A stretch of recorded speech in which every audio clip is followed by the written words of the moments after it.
Israel और Iran की जंग थम चुकी है, लेकिन मिडिल ईस्ट में बारूद की गंध अब और तेज हो गई है, क्योंकि अब ईरान सिर्फ हथियारों की धमकी नहीं दे रहा, बल्कि ईरान ने अपने हथियारों का साम्राज्य खड़ा कर दिया है। ईरानी रक्षा मंत्री अजीज नासिरजादे ने दुनिया के सामने खुलासा किया है कि अब ईरानी हथियार सिर्फ तेहरान की फैक्ट्रियों में नहीं बनते, बल्कि कई देशों में ईरान के अपने हथियारों के कारखाने हैं। सूत्रों के मुताबिक ये देश सीरिया, लिबनान, इराक और यमन हो सकते हैं। ईरान ने खेल का पूरा समीकरण बदल दिया है।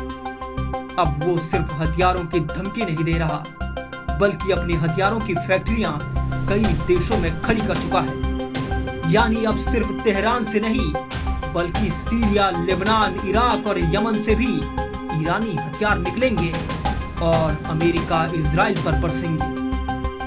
अगर कल को इजराइल या अमेरिका हमला करते हैं, तो ईरानी मिसाइल सिर्फ तेहरान से नहीं, बल्कि दमिश्क, बैरूत, बगदाद और सना से भी बरस सकती हैं। यानी मिडिल ईस्ट का पूरा नक्शा अब मिसाइलों का जाल बन चुका है। ईरान ने साफ कहा है, उनकी प्राथमिकता अब सिर्फ मिसाइल नहीं है, बल्कि एक मल्टी लेयर डिफेंस और अटैक नेटवर्क बनाना है।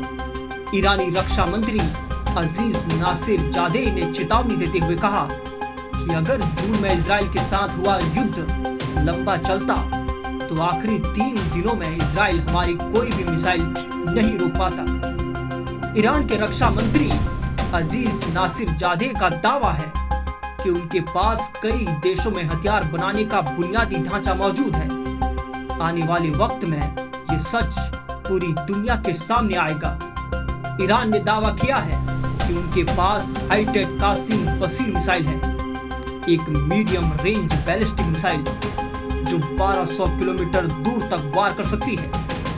लेकिन ईरान ने युद्ध में इसे जानबूझकर इस्तेमाल नहीं किया। यानी ईरान के पास अभी भी ऐसे हथियार हैं जिन्हें उसने छिपा रखा है, और अब यही हथियार अलग अलग देशों की फैक्ट्रियों में बनने लगे हैं।